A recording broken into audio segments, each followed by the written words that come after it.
Hello everyone, so we're gonna have our tasting today, what I was promising last week. So we're gonna taste the first Vin de Tahiti, Le Ban de Corail, which is a one from Tahiti, but they're making it in the island of Rangiroa.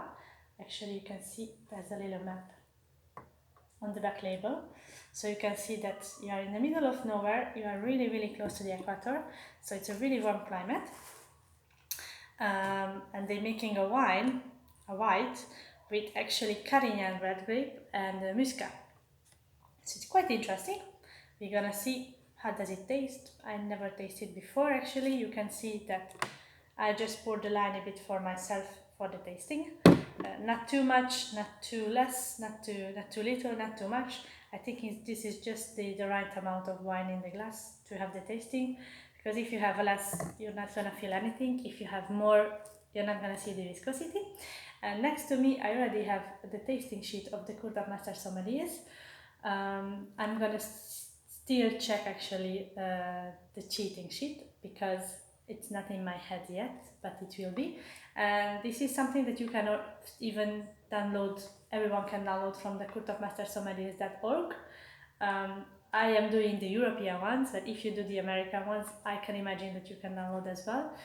Over there, you can have it for yourself as well at home if you want to taste wine as how they taste the Court of Master Sommeliers, the Master Sommeliers, the advanced levels. So for the advanced level and the master level, you have to have this in your head. You have to know by heart. You have to do all the tasting by the sheet. If you are doing certificate, the certified and the introductory, they're gonna give you actually a sheet on the exam, so you don't have to actually put this in your head yet. But after, if you go further, you have to. So let's start with the wine. So first we have to check the site, we have to check the color of the wine, which is gonna give us a lot of clue about what it is.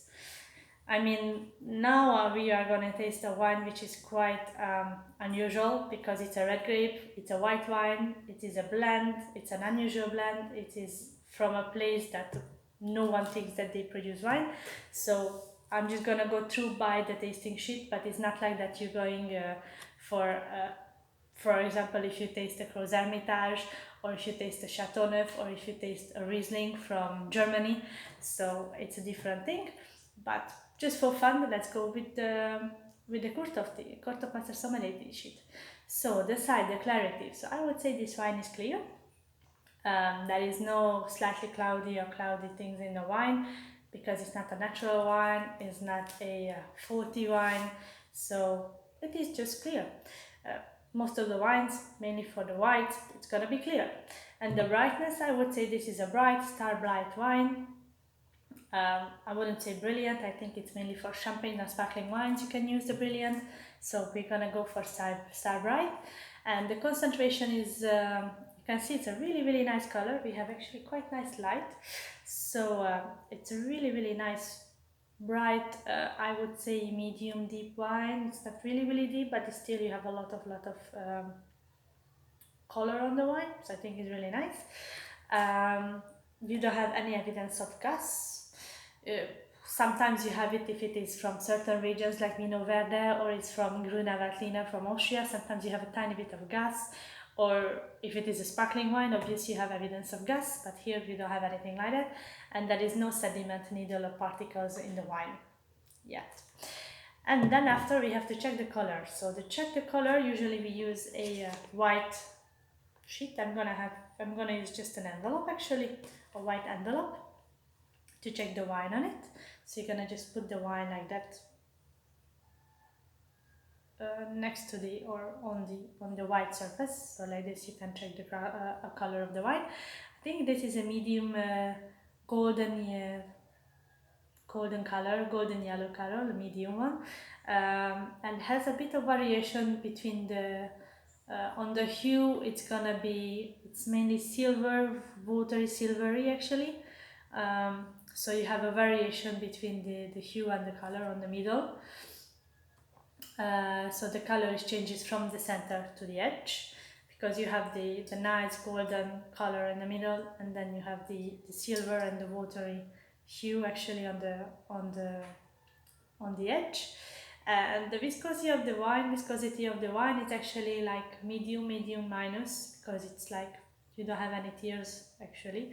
So the viscosity is gonna give you actually just the idea of maybe the body of the wine, or the sugar level, or the alcohol level. So if we say it's medium minus, because there's really nothing actually, you don't have any tears. If you can see it, you don't have any tears. It's not gonna be really alcoholic, or it's not gonna be full bodied, or it's not gonna be sweet. So yeah. And after this, we have to just nose the wine. So I already swirled it a few times, so probably the aromas are quite already evolved in the glass. So I just have to sniff in it. So you have to check if it is clean or faulty. So my wine is clean. Can't smell any fault. The intensity is medium plus, mainly medium. No, maybe it's medium plus just because it's been a while in the glass. It's because I swirled it a lot of times.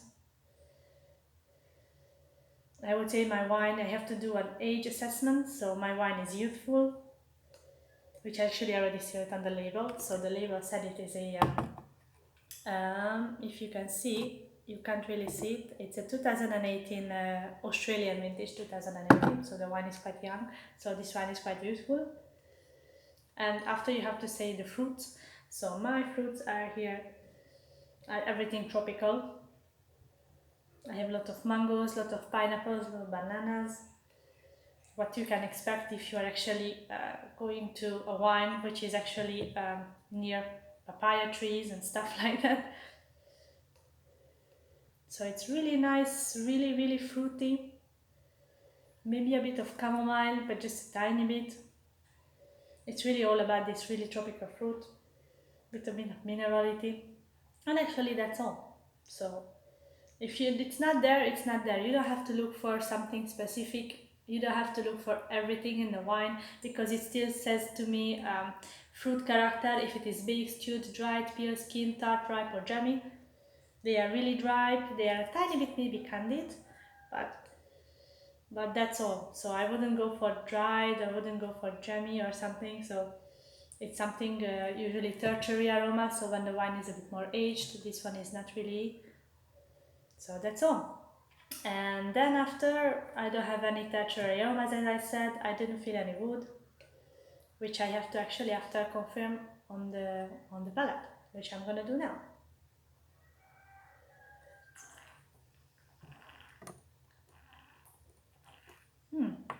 So the wine is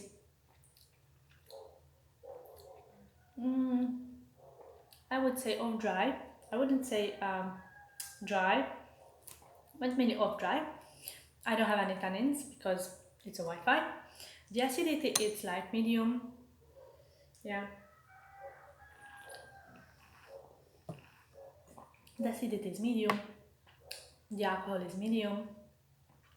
Even maybe a bit lower, medium minus. The body, this lot of fruits is actually lifts up a tiny bit, so I would say medium plus, but I wouldn't go further than that. The fruits just give back all the fruits that I was saying already at the nose. A lot of mangoes, a lot of bananas, a bit of papaya. Yeah, I still can't feel any wood aging or oak aging, so I wouldn't say that one either. It's quite nice, quite easy to drink wine. You don't have to look for anything further neither in the glass. If it is not there, that's all. I don't have wood balance. Does any element dominate? Maybe a bit of fruits, but this is what it gets actually. So I think the wine is nice and balanced, because you have medium acidity, medium body, medium alcohol. So I think it's quite nice like that. The length, medium plus, still there, a tiny bit is still there. The fruits are still there. Still can feel a bit of mango. And the complexity, so it's a moderate complexity. It's not a really complex wine. It's just a nice, easy to drink wine. And then after, usually you have to go for an initial conclusion. So what do you think about the wine, if it is old or a new word? I would say it's definitely a new word wine, so it really goes for the fruits. It's not goes for anything further than that. um, it's not like in the old word that you can feel the terroir in the wine or everything. It's really just about the fruits. You can feel the warm climate, which is usually a new word. Which actually the next thing is the climate, so it's warm. As you can imagine here, they do 2 harvests per year usually. So yeah, it's definitely a warm climate. The grape variety blend, so here I wouldn't guess it's a Carignan Red or a Muscat. And the age range is 1 to 3 years. You can already smell on the wine, you can see on the label obviously, which is not there if you're doing a blind tasting, but it's definitely a 1 to 3 years old wine, so it's a quite young wine. And then after, you have to go for a final conclusion, so the vintage, the grape variety, the country of origin, the region appellation, and the quality or regional hierarchy. So if it is an AOC, a DOCG, a Premier Cru, Grand Cru, usually you have to find it out. With that wine, you don't have to. So I'm not going inside of that things, because as I said, we're just doing with the tasting sheet as fun, because we don't need it. So yeah, this is an easy to drink, really nice wine. I think it's quite nice, quite foodie wine. I would go for salads and I don't know, these kind of things.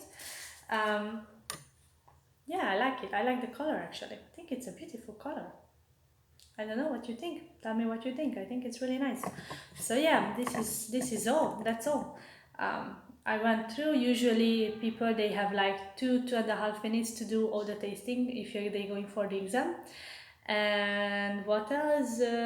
Next week, so I'm gonna do the rosé one. So I expect a bit more character, like red fruits, a bit more strawberries, but let's see. I don't know yet.